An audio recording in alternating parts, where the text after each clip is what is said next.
The word Genesis means beginnings.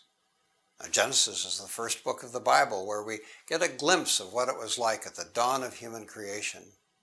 God made the first man, Adam, and gave him a wife, Eve. They walked closely with God. God loved Adam and Eve, and they responded warmly to that love, taking great delight in the openness and trust and companionship they experienced with their Creator.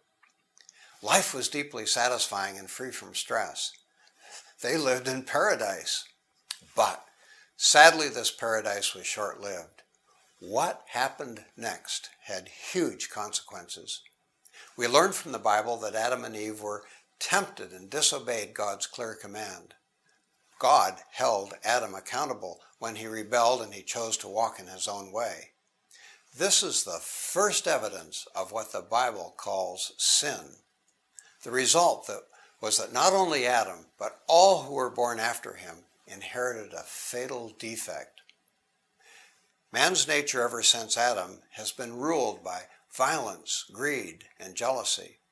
The Bible calls this sin. The continuing result of Adam's sin is a break in every person's relationship with God. Gratefully, this is not the end of the story. Shortly after sin entered the human race through Adam, God foretold the coming of one who would remedy the fatal defect and save us from sin. He was God's own Son, and his name was Jesus.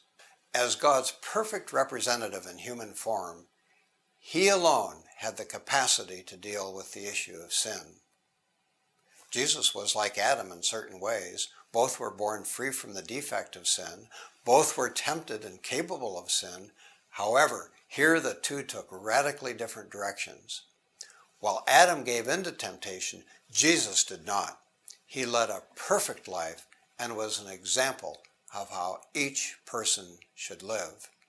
But more than his life, his death and resurrection, when he was raised from the dead, form the basis for our own personal capacity to change. The story of Jesus is so important. Please take a moment to review just what happened in his birth and life.